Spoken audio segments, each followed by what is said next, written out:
नमस्कार. योगभास्कर ॲस्ट्रो या ज्योतिषविषयक चॅनलमध्ये आपले सर्वांचे स्वागत आहे. आणि आज आपण अत्यंत महत्त्वाच्या ज्योतिषीय विषयाची चर्चा करणार आहोत आणि ते म्हणजे गुरुचे राशी परिवर्तन. मानवी जीवनामध्ये धर्म, भाग्य, नैतिकता, ज्ञान या सर्वांचे स्वामित्व हे या गुरुग्रहाकडे आहे. त्याचबरोबर विद्या, संतती, संपत्ती यांचा सुद्धा कारक हा गुरुग्रह आहे. त्याचबरोबर विवाहाचा कारक हा सुद्धा गुरुग्रह आहे. आणि मुख्यत्वाने स्त्रियांच्या पत्रिकेमध्ये गुरुला पतिकारक ग्रह मानलेले आहे आणि त्यामुळेच गुरुचे राशी परिवर्तन हे प्रत्येक वेळा महत्त्वपूर्ण ठरते. परंतु यावेळेला हा गुरु आपल्या उच्च राशीमध्ये प्रवेश करणार आहे आणि म्हणून गुरुचे हे राशी परिवर्तन अत्यंत महत्त्वाचे प्रत्येक राशीसाठी असणार आहे. दिनांक 2 जून 2026 रोजी सर्वाधिक शुभता प्राप्त असलेला हा गुरुग्रह आपले राशी परिवर्तन करणार आहे आणि तो आपली सध्याची मिथुन राशी सोडून आपल्या उच्च राशीत म्हणजेच कर्क राशीमध्ये प्रवेश करणार आहे आणि येथे त्याचे वास्तव्य दिनांक 31 ऑक्टोबर 2026 पर्यंत असणार आहे. या दरम्यान दिनांक 17 जुलै ते 9 ऑगस्ट या दरम्यान हा गुरु अस्तंगत असणार आहे.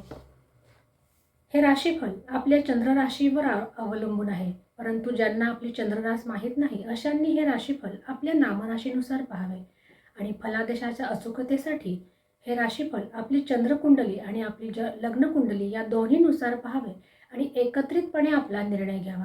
कारण ज्या वेळेला गुरु, शनी, राहू यासारखे ग्रह आपले राशी परिवर्तन करतात त्यावेळेला आपली लग्न राशी आणि आपली चंद्र राशी या दोन्हीचे परिणाम हे एकत्रितपणे पाहणे हे संयुक्तिक ठरते. गुरु हा ग्रह कर्क राशीत प्रवेश केल्यानंतर या कालखंडात तो पुनर्वसू, पुष्य आणि आश्लेषा या 3 नक्षत्रातून आपला प्रवास करणार आहे. गुरुकडे 3 दृष्टी असतात आणि गुरुची दृष्टी ही सुद्धा अमृतमयी दृष्टी मानली जाते. गुरु जेथे असतो त्या स्थानापासून तो पंचम, सप्तम आणि नवम भावावर आपली दृष्टी टाकत असतो. गुरु ज्या भावावर दृष्टी टाकतो त्या ठिकाणी भरभराट होत असते. आज सर्वप्रथम आपण मेष राशीच्या जातकांसाठी गुरुचे हे राशी परिवर्तन कसे असणार आहे याची ज्योतिषीय माहिती जाणून घेणार आहोत. मेष राशीच्या जातकांचा जर विचार केला तर त्यांच्यासाठी नवम आणि द्वादश भावाचा हा असलेला स्वामी तुमच्यासाठी चतुर्थ भावातून आपले गोचरीचे भ्रमण करणार आहे आणि त्याची दृष्टी तुमच्यासाठी अष्टम भाव, दशम भाव आणि द्वादश भावावर पडणार आहे.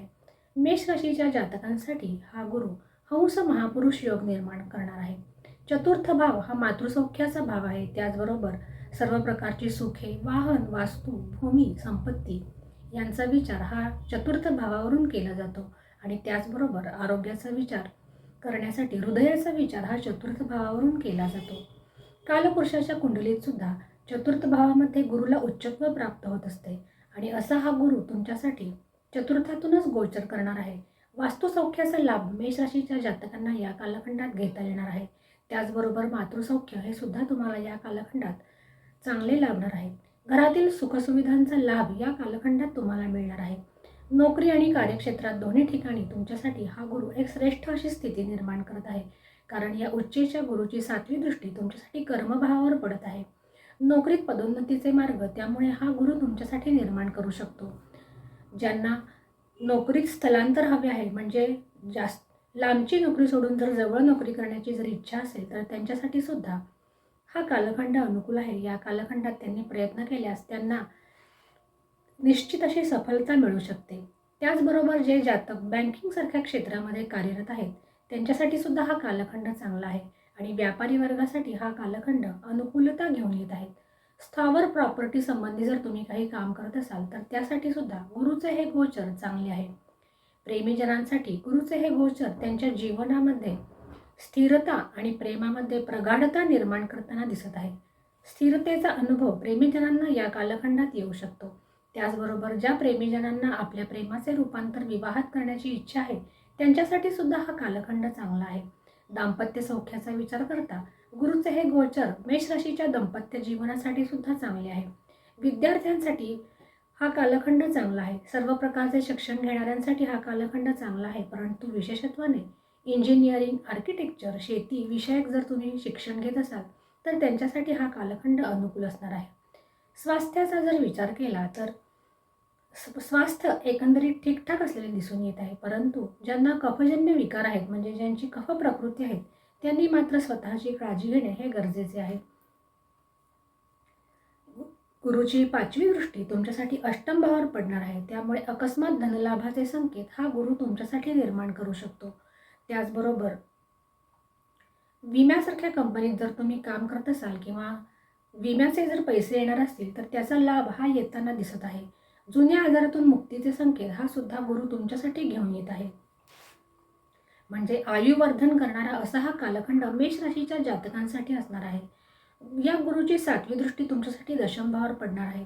त्यामुळे जर सरकारी नोकरी मिळवण्याच्या प्रयत्नात असाल तर त्यासाठी हा गुरु तुमच्यासाठी अत्यंत अनुकूल असाच म्हणावा लागेल. त्याचबरोबर 12 भावावर ह्या गुरुची दृष्टी असणार आहे. त्यामुळे परदेशी जाण्याची इच्छा असेल तर त्यासाठी सुद्धा गुरुचे हे गोचर अनुकूल आहे. आणि ज्यांना आध्यात्मिक क्षेत्रामध्ये उन्नती करण्याची इच्छा आहे त्यांच्यासाठी ध्यानधारणा करण्यासाठी हा कालखंड निश्चितच चांगला आहे. मेष राशीच्या जातकांनी उपाय म्हणून आपल्या आईचे आशीर्वाद घेणे त्यांच्यासाठी हिताचे असणार आहे. आता आपण वृषभ राशीच्या जातकांना गुरुचे हे गोचर कसे असणार आहे ही चर्चा पाहणार आहोत. वृषभ राशीच्या जातकांसाठी गुरुचे हे गोचर तृतीय भावातून होणार आहे आणि त्यांच्यासाठी हा गुरु अष्टम आणि एकादश भावाचा स्वामी आहे. आणि वृषभ राशीच्या जातकांसाठी या गुरुची दृष्टी तुमच्यासाठी सप्तम भाव, नवम भाव आणि एकादश भावावर पडणार आहे.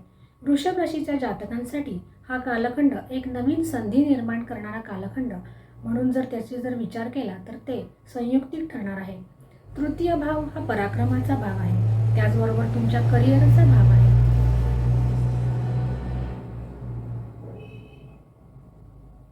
लहान मोठे प्रवास, त्याचबरोबर तुमच्या लहान भावंडांचा विचार हा सुद्धा या तृतीय भावावरून होत असतो. परिवारात आणि समाजामध्ये तुमची स्थिती चांगली राहील असा संकेत हा गुरु तुमच्यासाठी घेऊन येत आहे. जनमानसामध्ये तुमचा प्रभाव हा निश्चित पडणार आहे. लहान भावंडांचे सौख्य हे सुद्धा तुम्हाला या कालखंडात मिळताना दिसत आहेत.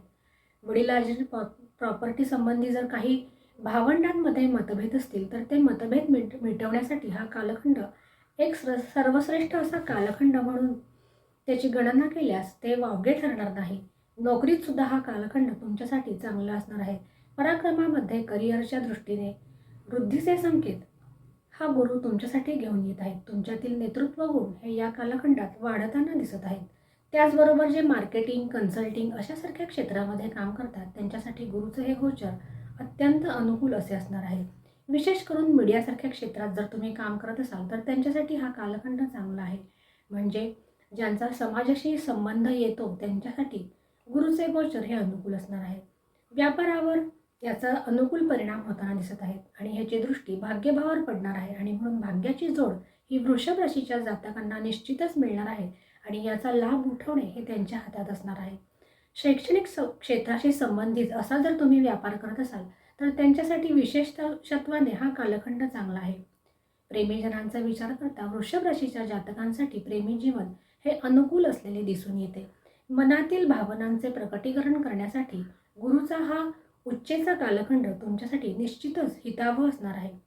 तुटलेले पूर्वीचे प्रेमसंबंध पुन्हा जुळून येण्यासाठी सुद्धा गुरुचे गोचर तुमच्यासाठी अनुकूल असणार आहे आणि तुमच्या प्रेमी जीवनामध्ये एकंदरीत गंभीरता निर्माण होताना दिसत आहे.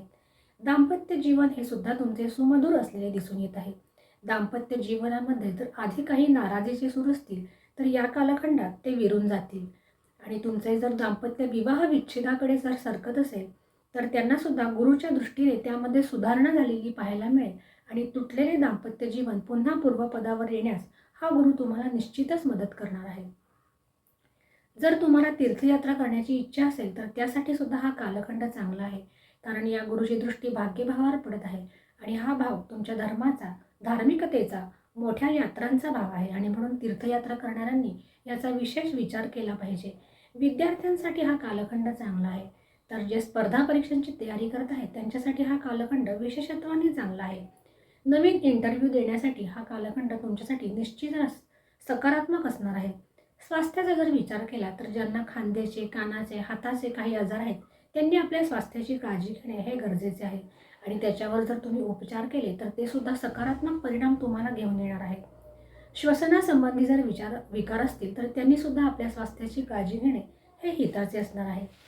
गुरुची 5वी दृष्टी तुमच्यासाठी सप्तम भावावर पडणार आहे आणि म्हणूनच दाम्पत्य जीवनामध्ये स्थिरता निर्माण होणे, त्याचबरोबर दाम्पत्य जीवनामध्ये प्रगाढता निर्माण होणे, तुटलेले दाम्पत्य संबंध पुन्हा जुळून येणे हे तुमच्यासाठी या कालखंडात घडून येणार आहे. तुम्हाला तुमच्या भाग्याची जोड मिळणार आहे आणि म्हणून वृषभ राशीच्या जातकांसाठी हा कालखंड चांगला असणार आहे. एक श्रेष्ठ अशी राशी असे त्याचे वर्णन केले तरी सुद्धा हे निश्चितच संयुक्तिक ठरणार आहे. मिथुन राशीच्या जातकांचा जर विचार केला तर मिथुन राशीच्या जातकांसाठी सप्तम भावाचा आणि दशम भावाचा हा स्वामी आहे आणि त्याचे गोचर द्वितीय भाव म्हणजे धनभावातून होणार आहे आणि त्याची दृष्टी तुमच्यासाठी षष्ठ, अष्टम आणि दशम भावावर पडणार आहे. द्वितीय भाव हा धन, वाणी, कुटुंब यांचा भाव आहे. त्याचबरोबर वडिलोपार्जित धन आणि संचयित धन याचा सुद्धा विचार या भावावरून केला जातो. हा भाव जिव्हा आणि नेत्र यांचा सुद्धा आहे. द्वितीय भावामध्ये उच्चेचा गुरु आहे आणि त्यामुळे मिष्टान्नाचा आस्वाद या कालखंडात तुम्ही नक्कीच चाखणार आहात. धनवृद्धीच्या दृष्टीने सुद्धा गुरुचे हे गोचर अत्यंत श्रेष्ठ असेच म्हणावे लागेल. धनकारक गुरु धनामध्ये आणि तोही उच्चेत अशी एकंदरीत दुधात साखर अशी स्थिती मिथुन राशीच्या जातकांसाठी निर्माण झालेली आहे. या कालखंडामध्ये तुमची वाणी ही सुद्धा भारदस्त बनलेली दिसून येत आहे. तुम्ही दिलेला सल्ला लोक हे ऐकताना दिसत आहेत. घरातल्या लोकांशी सुद्धा तुमचे संबंध सुधारलेले दिसून येत आहेत. पूर्वी जर काही वैमनस्य असेल तर हे या कालखंडात ते मिटू शकते. नोकरीमध्ये पदोन्नतीचे मार्ग हा गुरु तुमच्यासाठी मोकळे करून देताना दिसत आहेत. कार्यक्षेत्रामध्ये मनासारखी भरीव कामगिरी तुमच्या हातून पार पडताना दिसत आहेत. व्यापारासाठी हा कालखंड चांगला आहे. शेअर मार्केटमध्ये जे काम करतात त्यांनी आपले सावधानतेने घेतलेले निर्णय त्यांच्यासाठी निश्चितच फायद्याचे ठरतील. परंतु कोणतीही प्रकारची घाईगडबड ही त्यांनी करू नये. प्रेमीजनांचा विचार करता मिथुन राशीच्या जातकांसाठी प्रेमी जीवन हे अनुकूल असणार आहे आणि दाम्पत्य जीवन हे सुद्धा मिथुन राशीच्या जातकांचे चांगले असणार आहे. सप्तमेशाचे उच्च राशीमध्ये असलेले भ्रमण तुमच्यासाठी उत्तम असे असणार आहे. कारण मिथुन राशीच्या जातकांसाठी नवमेश हा गुरु असतो आणि म्हणून सप्तमेश हा गुरु असतो आणि हा सप्तमेश तुमच्यासाठी उच्च झालेला आहे आणि त्यामुळे दाम्पत्य जीवन हे सुखमय असणार आहे. त्याचबरोबर अविवाहितांचे विवाह जुळून येण्यास सुद्धा हा गुरु तुमच्यासाठी सहाय्यकारी ठरणार आहे. दाम्पत्य जीवनाला वेळ देणे तुमच्यासाठी हितकारी असणार आहे. पूर्वीचे विवाद मिटवण्यासाठी हा कालखंड तुमच्यासाठी नक्कीच चांगला आहे. विशेषतः दाम्पत्य जीवनात जर काही मतभेद असतील तर या कालखंडात ते मिटून जातील. विद्यार्थ्यांसाठी आणि विशेषतः स्पर्धा परीक्षा देणाऱ्यांसाठी हा कालखंड चांगला असणार आहे आणि इंटरव्ह्यू देणाऱ्यांसाठी सुद्धा गुरुचे हे गोचर त्यांच्यासाठी अनुकूलता निर्माण करणार आहे. स्वास्थ्याचा जर विचार केला तर ज्यांना नेत्रजन्य आजार आहेत, गळ्याचे, दातांचे असे काही दुखणे असतील तर त्यांनी मात्र यावर लक्ष देणे आणि त्यावर उपाय करणे गरजेचे आहे. या उपायांना निश्चितच तुम्हाला चांगला प्रतिसाद मिळताना दिसत आहे. गुरुची 5वी दृष्टी तुमच्यासाठी षष्ठ भावावर पडणार आहे. षष्ठ भाव हा रोग, रिपू आणि ऋण यांचा भाव आहे. त्यामुळे या कालखंडात जर तुम्ही पूर्वी घेतले कर्ज असेल तर या कालखंडात ते फिटू शकेल. त्याचबरोबर जर तुमचे काही विरोधक तुमच्या कार्यक्षेत्रामध्ये असतील तर या कालखंडात तुमचे विरोधक हे नमलेले दिसून येतील. गुरुची 7वी दृष्टी तुमच्यासाठी अष्टम भावावर आहे. अष्टम भाव हा अचानक लाभाचा आणि हानीचा भाव असतो.